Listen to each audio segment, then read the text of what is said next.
tuguhaye ikaze muri uyu mwanya mwiza, umwanya mubizi neza yuko nta kindi turiho turaganira, ni ibijyanye n'iminsi 21 yo gusarura, aho turiho turita ku ibintu bitatu: gusenga, kwita ku batarakira Yesu umwami n'umukiza, hanyuma no kubabwiriza ubutumwa bwiza.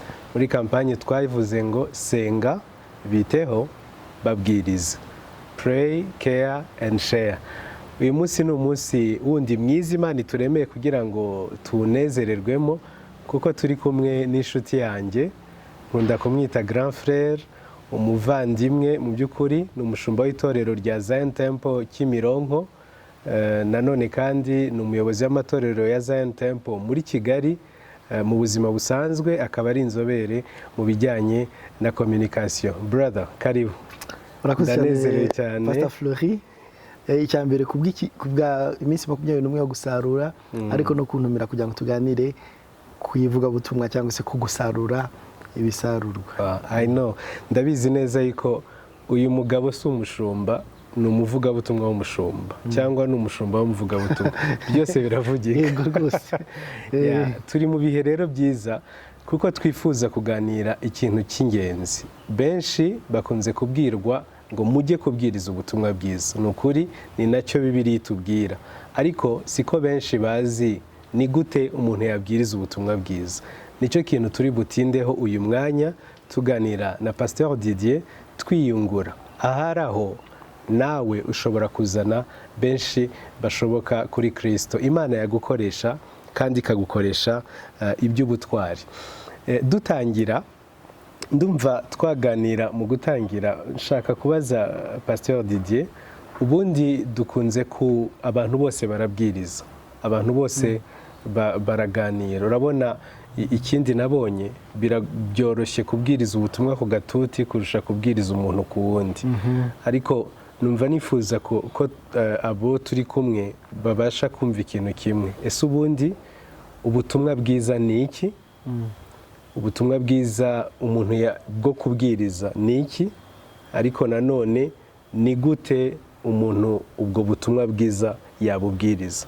Duhere wenda ku cyambere, ubundi ubutumwa bwiza ni iki, Pastor? Yes, urakoze cyane Pst Flori. Utangiye neza uvuga ngo umuntu wese ubundi ashobora kubwiriza. Reka nkuraho mite imwe cyangwa se imitekerereze imwe, abantu bazi ko umuvuga butumwa ari urwego umuntu abanziriza ngo ngende umuvuga butumwa ubundi nkazaba pasiteri. Mbese nkaho ari grade, nko kuva kuri caporal ukaba serija, nono ukazaba na general, ukazakura, ukazaba lieutenant, ukazakomeza mu magrade. Ntago ariko bimeze. Ntago ivuga butumwa ari by'abantu bamwe na bamwe. Umuntu ashobora gutekereza ukavuga ngo William Booth washinze wenda Salvation Army, cyangwa se Renard Bonke wa Christ for All Nations, cyangwa se abandi bavuga butumwa bandi, ukavuga ati uya n'umuvuga butumwa. Nawe uri kudukurikira, niba warakire Kristo umwami n'umukiza wawe, uri umuvuga butumwa, cyangwa se ukwiriye kuba umuhamya uhamya Kristo. Bibiliya twita ngo turi abambasaderi. Iryo jambo ndarikunda cyane, ni Paulo warikoresheje mu Bakorino ba 2:5, avuga ngo bisa nkaho Imana itwingingira muri twe, ngo yingingira muri twebwe, akavuga ngo turi abambasaderi mu cyimbo cya Kristo. Bibiliya iravuga ngo mu Kinyarwanda bavuga ngo nicyo gituma tuba intumwa mu cyimbo cya Kristo. Ariko iryo jambo intumwa ni ijambo ambasaderi. Tekereza ambasaderi waba utazi inyungu z'igihugu ahagarariye. Niba warakijijwe uhagararira inyungu zo mu ijuru. Inyungu zo mu ijuru ni izihe? Nuko abantu bakizwa. Yesu yabivuze mu magambo yoroshye, aravuga ngo yaje aje gushaka no gukiza icyazimiye. Reka mbisubiremo, yaje aje gushaka no gukiza icyazimiye. Impamvu mahere aho ngaho kugira ngo nsobanure icyo ari cy'ubutumwa bwiza, nuko waruvuze yuko umuntu ari wese akeneye kubwiriza. Kugira ngo kino kiganiro utaza kumva yuko ari icya buriya bariya basengeye ko aba evangeliste nibo barebwa n'iki kiganiro. Umuntu wese, mbisubiremo, sinange ubivuga ni Bibiliya, dushobora gutanga ibyanditswe byinshi Bibiliya idusaba.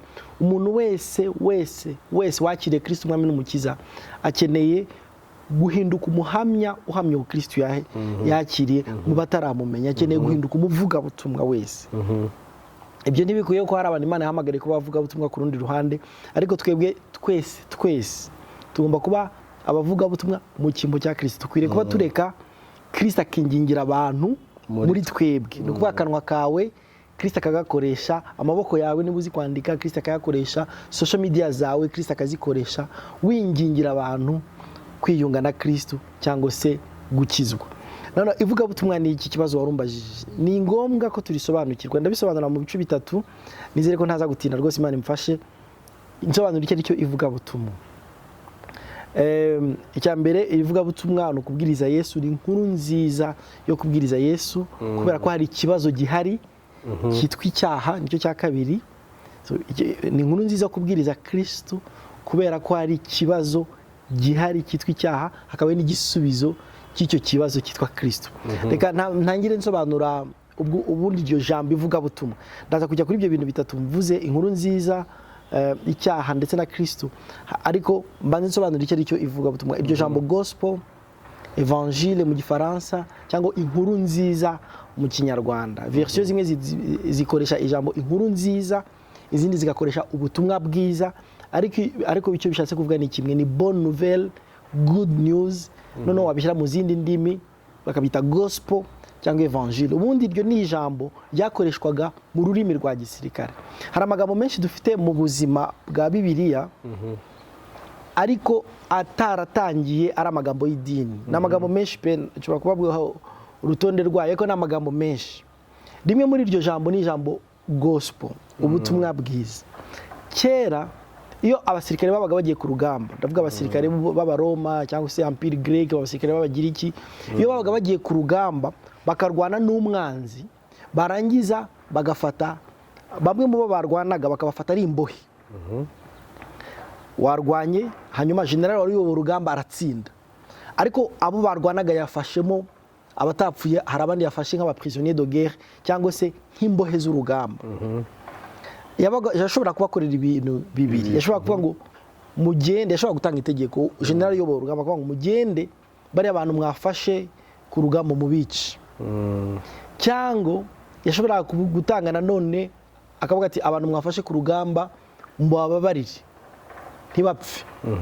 Iyo yakoraga icyo cya kabiri, yandikaga urwandiko akaruha umugabo akurura ifarashi, mbese yandikaga urwandiko ruvuga ngo za mbohe ntizigipfuye.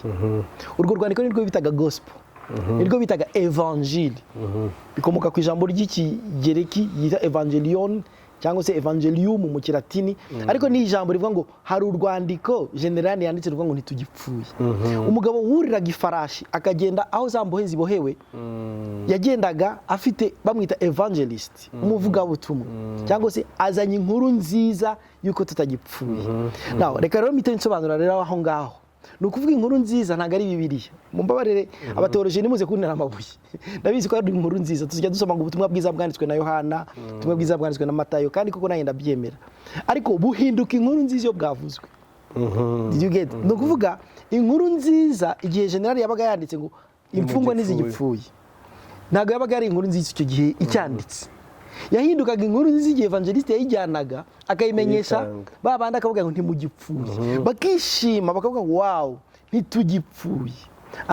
Abari mu munani, niyo mpamvu biravuga ngo abari muri Kristo Yesu ntibagipfuye, ntateka bazacirwaho. Nibyo bivuge neza, nibyo abari muri Kristo Yesu ntateka bazacirwaho.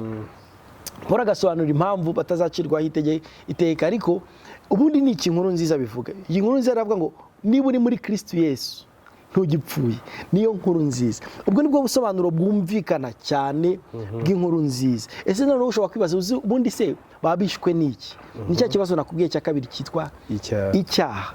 Ikababwiza ukuri, tragedy cyangwa ibyago bya mbere isi yabonye ntabwo ari covid. No, ibyago bya mbere ntabwo ari intambara ya kabiri isi yose. Ibyago bya mbere ntabwo ari bio weapons cyangwa se intwaro za kirimbuzi ibihugu biri gukora hirya no hino. Ikibazo cya mbere isi ifite ntabwo ari abana b'ibirara ku babyeyi babo cyangwa se ababyeyi b'abasinzi bari responsable. Ikibazo cya mbere cyitwa icyaha. Rero utaragera ku cyaha rwose urakivuga ko nicyo kintu cy'ingenzi cyo gatsindwa. Hariho ibintu bibiri nshaka kubaza kuri ibyo yari utangiye kwivuga butumwa. Dufate umuntu aravuze ngo murarimbutse murapfuye, murashize murarimbutse murapfuye. cyangwa umuriro ubariho ugahagarara nk'urugero ruto ku musigiti cyangwa ugahagarara mu muhanda ati murapfuye murashize, ubwo ni ubutumwa bwiza? Oya, igisubizo cyose ni oya. Atari uko atavuze ukuri, kuko ukuri gushobora kuba koko niba utarizeye Kristo ntabwo ari wa mbere wabivuze. Bibiliya iravuga Yohana 3 igihe Yesu yaganiraga na Nikodemu, umurongo abantu benshi bazi kuko Imana yakunze abari mu isi cyane byatumye itanga umwana wayo w'ikinege kugira ngo umwizera wese atarimbuka ahubwo ahabwe ubugingo buhoraho. Yesu yaravuze kuri 18 aravuga ngo kuko utamwizera utizeye Kristo arangije gucirwaho iteka. Mu yandi magambo uriya muntu wavuze ngo murarimbutse murashize ashobora kuba yasomye 3:18 Yohana akagenda akabivuga, ariko impamvu atari inkuru nziza nuko ntabwo yerekanye igisubizo. Ntabwo yerekanye igisubizo cy'icya none se ko abantu barimbutse what next. Niyo mpamvu inkuru nziza ari Kristo. Kristo ni umuryango abantu bose binjiyemo baba batakirimbutse. So iyo ubwiye abantu ni nko kubwira umuntu ngo urwaye kanseri hanyuma se uyo ni diagnostic, nego ntabwo umweretse umuti, yego ntumuhaye umuti, ariko ushobora kwerekana umuti. Yesu inshuro nyinshi yavuze uwo ari we muri mu gitabo cya Yohana cyonyine inshuro 7 yavuze ibyo bita I am cyangwa se ndi. Inshuro 7 yaravuze ngo ndi umuryango, umuntu niyinjira muri jewe azasohoka abona ndi umwungeri mwiza. Arangije aravuga ngo ndi inzira, ni za ndi 7, ndi inzira, ndi ukuri, n'ubugingo, ndi muzabibu w'ukuri, njyewe Yesu ni gerembo, niko yavuze muri Yohana igice cya 11. So ni gerembo, ndi ubugingo. Ikintu cyose yavugaga yari ari kwerekana abantu, yari ari kubwira abantu. Iryo jambo actually ndi niryo risobanura yawe, ni I am, ndi. Ariko yari ari kwerekana abantu yego ndi Imana, ariko nanone ndi igisubizo cy'icyaha. Niyo mpamvu ubutumwa bwiza ni Yesu. Pst Flori, yemera nkubwire yuko ubutumwa bwiza atari itorero rya usengeramo. Ndabizi ko Zion Temple Gisozi ni itorero ryiza, murakijijwe kabisa, muzura umwuka wera, muri smart mu nzego nyinshi. Ni naryo torero ryiza ku isi. Yego, amina. Bese je confirme. Kabisa, ariko buriya iyo uvuze ngo Zion Temple Gisozi ni igisubizo ntabwo uvuze ubutumwa bwiza. Uko ni ukuri. No kuvuga Yesu kubera iki? Kuko abantu benshi urababwira ngo mwahaye ubuzima bwanyu Kristo, akavuga ngo eko nsengera muri Anglikana, ngewe ndi muri Zion ya Kimironko, cyangwa se ngewe ndi muri ADPR, ndi umudiyakoni, ndi so what. Ni ngombwa cyane aho nyine icyo warumbwiye, warumbajije ngo iyo umuntu avuze ngo urarimbutse urapfuye urashize, impamvu batavuze ubutumwa bwiza ntabwo bayerekanye Yesu. Kandi Yesu niwe butumwa bwiza. Akandi kabazo waruvuze uti bubu butumwa iyo buvuzwe. Very good. No kuvuga ngo iyo general abwanditse ntabwo buba ari ubutumwa. Bubu butumwa bwiza iyo buvuzwe. Reka duhere kuri icyo kintu. Hariho abakristo benshi bavuga ngo reka twere imbuto. Katwera imbuto, reka tuba abantu beza ku kazi, tuhagerere ku gihe, dukora akazi nk'uko gakwiriye, ikindi tuba abantu beza. Bati buriya iyo ubikoze nabyo bivuga ubutumwa. Ubwo ngubwo mu by'ukuri ni ubutumwa bwiza.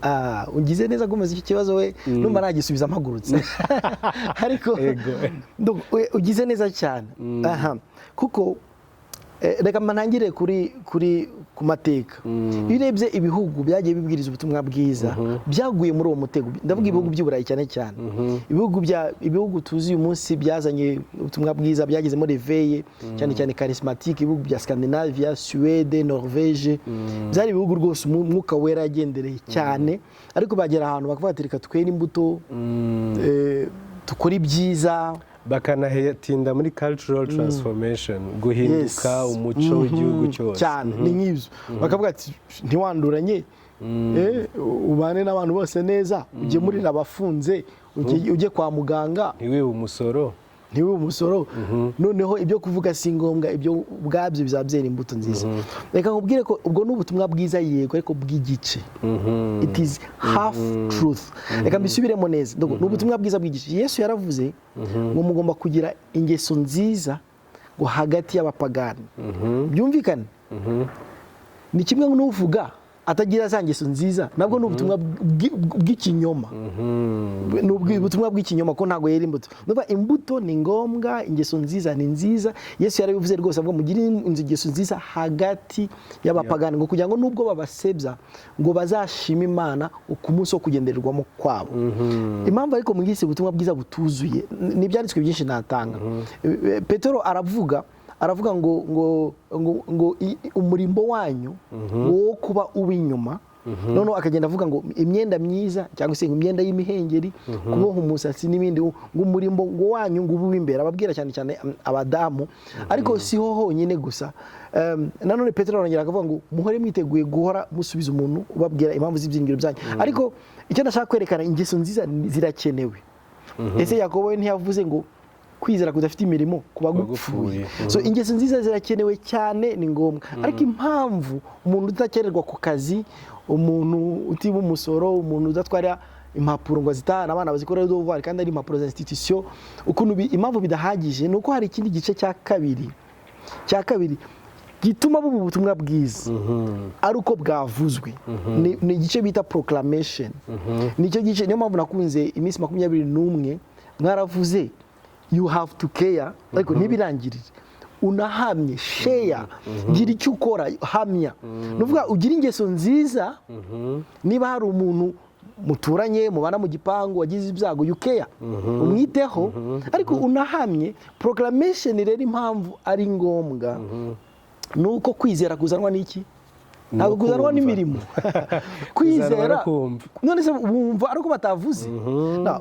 Kwizera kuko gukizwa bica mu kwizera. Mwakijijwe n'ubuntu kubwo kwizera, au moyen de la foi niko bavuga, by faith. So kwizera rero gukiza kuzanwa no kumva ijambo rya Kristo. Niyo mpamvu kwizera, gukora ingeso nziza, ntubwira abantu ubutumwa bwiza, it is halfway. Ikiza kuba abantu bazakwita wenda Rose Croix cyangwa se Rotary Club, kuko nabo bakora ibikorwa byiza, kandi ibyo ntago bizahahisha abantu ubugingo buhoraho. Ntago bizakura abantu muri cya cyaha twavuze cyangwa cya kibazo dufite cyitwa icyaha. Ikintu cyo nyine kizabakura mu cyaha kikabinjiza mu bugingo buhoraho ni ukwizera Kristo. Kandi kwizera nyine twavuze ko kuzanwa no kumva ijambo rya Kristo. So byombi byagendana rero. To summarize, ingeso nziza zivuga ubutumwa bwiza, ariko nanone bigahinduka ubutumwa bwiza twongeyeho kubuhamya. Impamvu biriya bihugu by'iburayi byagiye bigwa, byafashe igice kimwe gusa, hanyuma proclamation cyangwa se guhamya ubutumwa bwiza barabireka. Rero ngiye nshyigikiye byombi. Ntago urupapuro rugira igice kimwe. Urupapuro aha bahita mu gifaransa bahita recto na verso, cyangwa se back and front mu cyongereza, front back. Niyo naruca muri runo rupapuro mu kabiri Pst Flori, n'ikindi gice kigiyeho kiba gifite back na front. Niko ubutumwa bwiza bumeze. Bufite igice cy'imirimo ukagira n'igice cyo guhamya. Ni nk'igare, nkunda kubivuga. Abantu batwara igare kikawe n'abakrobate batwara igare ry'ipine rimwe. Ubajije umuntu utwara igare risanzwe ry'amapine abiri, ukamaza ngo ipine rifite agaciro ni irihe? Ni iry'imbere cyangwa ni iry'inyuma? So ipine rikomeye ni irihe? Yavuga se ni iry'inyuma, ni iry'imbere, ni yombi. Kugira ngo byitwe igare rigende nuko riba rifite amapine abiri. Kugira ngo byitwe ubutumwa bwiza nuko tuba twera imbuto ariko tunahamye. So niba ukora kimwe rero si igare, ntabwo ari ubutumwa bwiza, twazabishakira irindi zina. Wow. Ngira ngo ndibaza yuko abadukurikiye muriho murabyumva, kandi cyane ubutumwa buhinduka ubutumwa iyo bubwirijwe, iyo bugize icyo bukora. Ni nko kubaza tese, uramutse ubonye umuti wa sida, umuntu akaza akawukubwira, yanze akubwira ati ni ubuntu ugomba kuwutanga, ni ubuntu, uyu muti ugomba byanga byakunze kuwutanga. Uramutse uwubitse, reka nkubwize ukuri, leta ikabimenya, ntabwo bagufata nk'umugambanyi. Cyangwa si n'ibyo gusa, nawe ubwawe wabugize neza cyangwa wabugize nabi. Kandi dufite umuti uruta indi miti yose, ari wo muti witwa ubutumwa bwiza. Ugomba kubuvuga, ugomba kuwutanga, kugira ngo abantu baticwa n'ibyaha, kandi n'umunsi Kristo azaza batazakorwa n'isoni. Now reka tugaruke n'ubundi tuganira, cyari gitangiye kuryoha, cyangwa turekeraho umusozi. I'm kidding. ndashaka kubaza Pasteur Didier, noneho ni gute reka mvuge iyo umuntu agiye kubwiriza ubutumwa bwiza, tumaze kumenya icyo ubutumwa bwiza atari cyo n'icyo ubutumwa bwiza ari bwo cyangwa ari cyo. Ubu ndashaka kugira ngo mvuge ngo iyo ugiye kuvuga ubwo butumwa bwiza ni ibiki utindaho. Ni ukuvuga ngo icya mbere wagakwiriye kuvuga n'iki, cya kabiri, cya gatatu se n'icyo uvuga kugira ngo wizere yuko bigeze mu mutima w'umuntu kandi icyo yakiriye ari ubutumwa bwiza bumwihanisha, butumwa yakira Yesu nk'umwami n'umukiza. Yes. Ikibazo nanone cyiza cyane. Mbabara nongera muri comment gato ya kucyo wari uvuze. Uzi igisubizo cy'ikibazo gihari ntugitange. Wowe wavuze ngo wakwita umugambanyi ariko ngiye nkwita umugome. Sinange ubikwita ni Bibiliya. Hari agatabo kivuga butumwa twakoze, harimo chapitre yitwa ngo kutavuga ubutumwa bwiza n'ubugome. Igihe nabyandikaga abantu bavuze ati gukoresha irindi jambo ritari umugome, ariko nsomye Bibiliya nsanga koko niko Bibiliya yita umuntu utavuga ubutumwa bwiza inshuro nyinshi. Warakoze gukoresha ijambo bugome. Kutavuga ubutumwa bwiza vraiment n'ubugome, kuko agatabo kitwa ngo ntabare nibura umwe, kuko kuvuga ubutumwa bwiza no gutabara. Pastor, uciye kuri swimming pool, uciye kuri piscine, uri umumetre nageur uzi koga unabyigisha abandi, ugasanga umuntu ari kurohama ukavuga ati yo yarohamye, ukigendera, polisi yagufata ikagufunga ukoze icyaha cy'ubufatanye nako bakita ngo non assistance à la personne en danger. Non assistance, voilà. Bakita ngo iki mu Kinyarwanda ngo kuvuga kudatabara uri mu kaga. Baragukurikirana kuko uri umugome, nta kintu cyakubuje gutabara. Se niba udukurikiye ukaba udashishikara kuvuga ubutumwa bwiza, hari no kutari warabyumvishe, utari warakurikiye kino kiganiro cyangwa utari warabaye mu minsi 21 yateguwe n'itorero rya Zion Temple Gisozi, kuva uyu munsi ubigira intego ya mbere y'ubuzima kugira ngo Imana itazakubona nk'umugome. Ikibabaje nuko ubushakashatsi bwa Bana Group na GOD buvuga ko mu bantu 100 bakijijwe 97 n'abagome. Ntibavuga ubutumwa. Mu yandi magambo 97% by'abantu bakiriye 97% by'abantu bakiriye Yesu umwami n'umukiza ntibabwiriza ubutumwa mu buryo buri regulier. Murumva ukuntu ni ikibazo gikomeye dufite abagome benshi mu nzu y'Imana. Imana irareba ikavuga ati se n'amaverse menshi njye nteba, ni ukuvuga Satani nawe azatuma ukora ibindi byose ushaka mu nzu y'Imana, ukora ibintu byiza niko navuze, akureke ntakurwanye. Nujya kuvuga ubutumwa bwiza, umunsi wiyemeje kuvuga ubutumwa bwiza wumva ubwoba buraje, utangira ugira ama excuse menshi, nahera hehe, ibyo ni byaba Pst Flori nzayiberekera edayeri sinahamagawe sinasizwe, azareka abandi bantu benshi. Muzi impamvu nuko kuvuga ubutumwa bwiza bipia enfer wa mugani wa bonke, so bimwambura abantu yari yafasheho matekwa cyangwa se yari yarafasheho ari iminyago, ari imbohe, bikinjiza abantu mu bwami bw'Imana.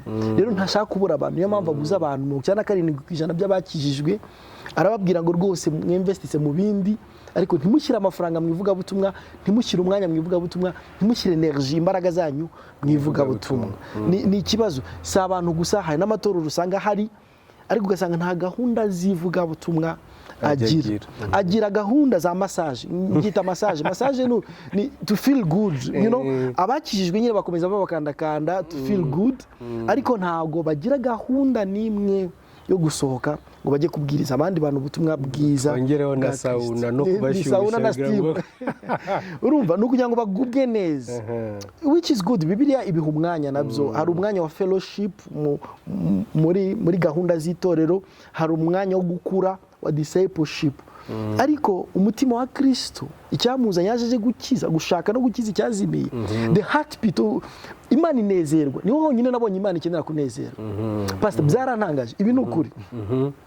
Humura ndaje nsubiza cya kibazo ukuri umuntu ariko feel free. No Pastor, can you imagine? No, uzagisome kiriya cyanditswe Luka 15. Bibiliya avuga ngo haba umunezero mwinshi mu ijuru. Uzi icyo bivuga? Ni ukuvuga ntabwo umunezero uba mwinshi igihe nta munyabyaha uri hano. Mu gihe turi muri massage no muri steam no sauna, Imana ibitegereje ngo mbese bari busohoke bajye kubwiriza ubutumwa. Hanyuma iyo umwe akijijwe ububyutse bukaba mu ijuru bagafashwa mu bakaryoherwa. gifaransa cyangwa mu cyongereza ngo there is more joy. Ubundi mo ni superlatif twarazize cyangwa se il y a plus de joie. Umunezero umva mwinshi. ni ukuvuga hari umunezero mu ijuru. Ubundi tuzi ko twese twifuza kujya mu ijuru kubera ki nta marira, nta mibabaro, nta nzara, bya bindi byose tujya tuvuga, mbese ni ahantu heza. Ariko hari igihe umunezero mu ijuru utuzuye. None iki gitangaje se nuko Imana idepanda kuri njyewe nawe kugira ngo tuyinezeze. Can you imagine? Kuko twebwe ubundi tudepanda ku Mana kugira ngo tunezerwe, ariko Imana ikavuga ati ariko nanjye ndabakeneye, nzanezerwa ryari, nkeneye ko munezeza. So unless mwebwe muvuze ubutumwa bwiza abantu bagakizwa, sinzanezera. Nuvuga God is depending on us. Imana itegereje Pst Flori, itegereje wowe mama, itegereje sister, itegereje njyewe kugira ngo tuyinezeze. Niyo mpamvu ari priority. Niyo mpamvu ari cyangwa se ni priority ku Mana, biba bikwiriye kuba priority muri gahunda zanjye no muri gahunda zawe. Kuvuga ubutumwa bwiza ni priority. Now ikibazo rero twibazaga ni biki navuga kugira ngo nerekane ko navuze ubutumwa bwiza. Ibiki bigize ubutumwa bwiza? Yego. Icya mbere reka ntangire mu buryo bworoshye rwose. Icya mbere rwose ushobora no gutangira gusenga. Gusenga yego dushobora kutakira muri liste y'ibintu ariko ntiwagisuzugura. Yesu yaravuze ngo umusabe nyiri ibisarurwa yohereza abasaruzi. Yesu yabwiye abigishwa be ngo muravuga ngo isarura ntari hari, ngo nimwubura amaso. Mu yandi magambo ndi gusaba wubura amaso ariko uzayubura uyubika. Sinzi ko mu yandi magambo iyo utangiye gusenga nibwo Imana ikubura amaso. Amaso Yesu yavugaga ntago ari amaso yo kureba ngo no. Igihe cyose utangiye kubisengera byambayeho, byambayeho rwose ndi kwanga kubyinjiramo cyane, ariko igihe cyose Imana yamfunguye amaso ndatangara, ntangira kubona umujyi mbamo, ntangira kubona quartier ntuyemo. Nari ntuye Kimironko imyaka 7 narabyukaga nkajya ku kazi, nkasubira mu rugo ndi umukristo nkijijwe, mu rugo nkakira cellule, nkakira amaveye, nkakira ibihe byo guterana, ariko ntarasohoka namwe ngo njye mwivuga butumwa. Umunsi umwe Imana yamfunguye amaso, vraiment maze imyaka 7 naratanga navuze aba n'abaturanyi banjye. Nari nturanye n'abantu bakeneye Yesu ku rwego umutima wanjye wabuze ibitotsi. Mbese naryamaga ngavuga ni gute bari abantu abagize ubutumwa bwiza. Ariko nibyo nabivuze kubura amaso yubitse. Mu gusenga rero niyo etape ya mbere. Niho nezeza ijuru yavuye ndibaza. Niho ibitekerezo byo kunezeza ijuru cyangwa se iby'igiterane cya nezeza ijuru byatangiye guturuka. Vraiment navuga ko ari nko kureba abantu. Nshobora kubaha detaye wenda zimwe na zimwe zitangaje z'ibintu Imana yagendaga inyereka, ariko wenda ni ikindi gihe. Ariko ku kindi cya kabiri rero ibintu uzitondera kugira ngo uvuge ubutumwa bwiza nyuma yo gusenga.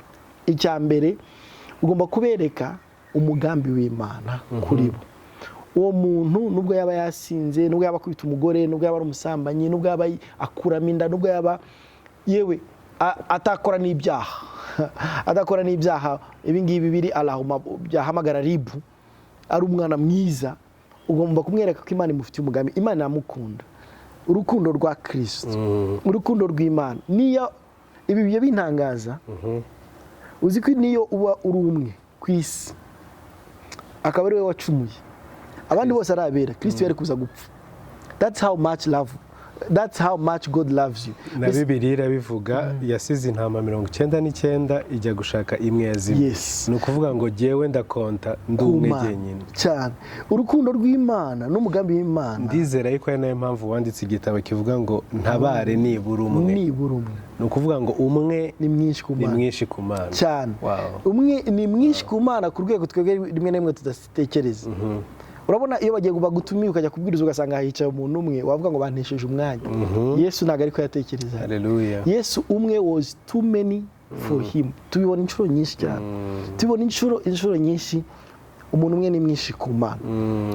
Rero icya mbere nicyo ngicyo, kubwira umuntu ko Imana imukunda kuri urwo rwego. Icya kabiri ariko nanone kumubwira, hari indirimbo iva mu Kinyarwanda ngo gukunda utagukunda ni nk'imvura igwa mu ishyamba. Ugomba kumwereka yuko abantu Imana yarabakunze bo ntibayikunda. Icyaha ifo kwerekana ko babaransobanura icyaha gatoya. Icyaha kirimo uburyo bubiri. hari icyaha cya mbere nita icyaha muzi cyangwa icyaha cy'inkomoko cyangwa icyaha cya kamere.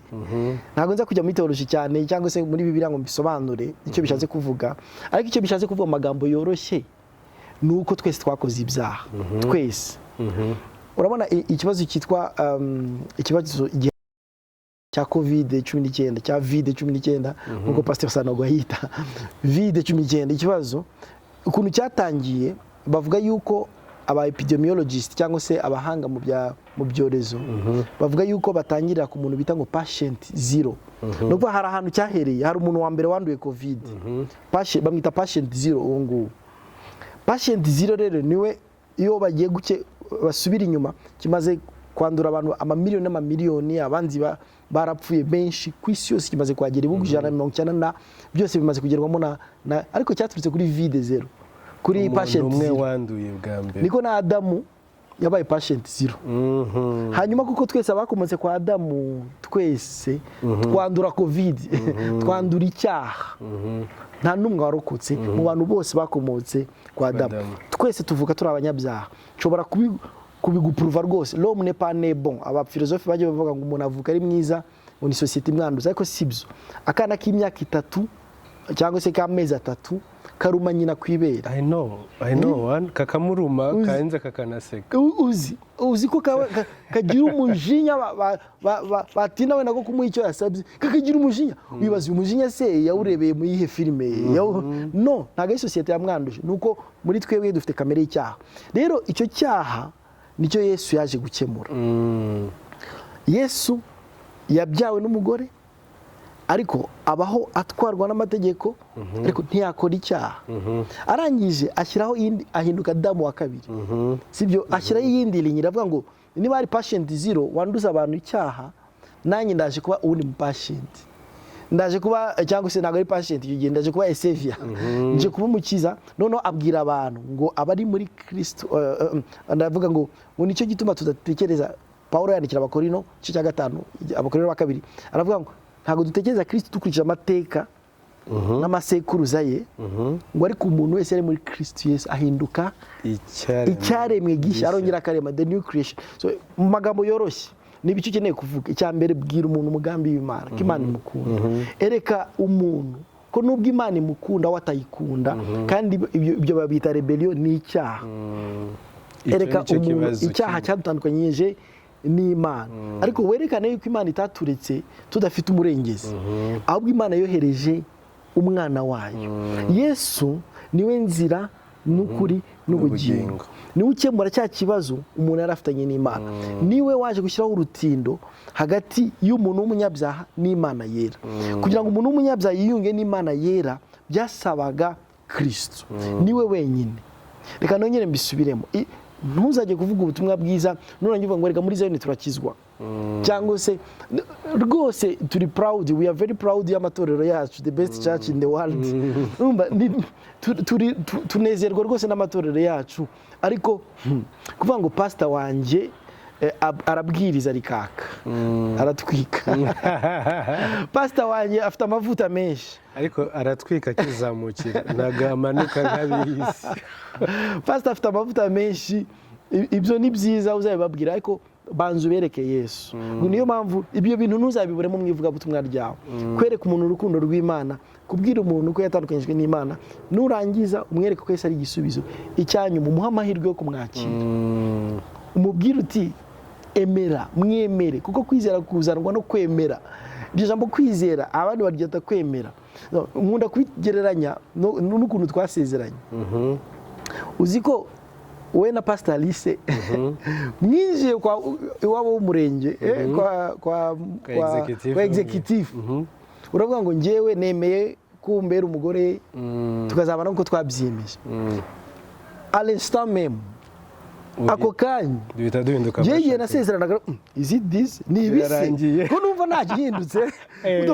Gushifting uva mu museribateri winjira mu kuba marié n'umunota umwe byaje mu kwatura. Nawe gushiftinga uva mu byaha cyangwa se mu banyabyaha winjira mu kumwana w'Imana bituruka mu kwatura. Ntuzabwirize rero umuntu ngo ntumuhaye amahirwe yo kwatura. Ririya jambo riratangaje tellement byoroshye umenya niyo mpamvu babisuzugura.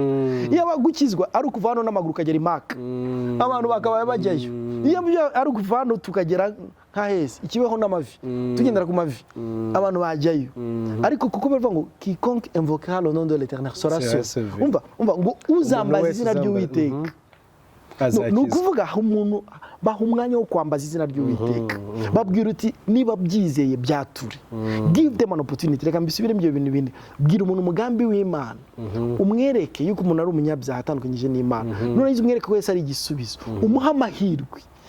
Ntabwo bambwiye umuntu ngo wabwirije Yesu ngo aramubwiriza, yararyohewe na Yesu, abwiriza mugenzi we, arambwira umugabo aranga yanga gukizwa babwirizaga.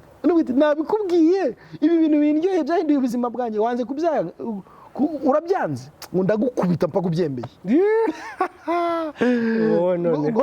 Baramubwira ngo nakweretse Yesu wanga kumureba ngiye kukwereka Satani. Ntuzagera aho ngaho werekana na Satani. Numwereka Yesu nk'igisubizo cy'isi ukamusaba kumwakira mu buzima bwe, abyatuje akanwa ke akabyanga, nta kibazo. Ni imbuto itabora, humura ejo n'ejo bundi Imana izamusarura kuko iramukunda cyane. Ni ngombwa rero ko nari gusubiza ku ntambwe nke wari wambajije.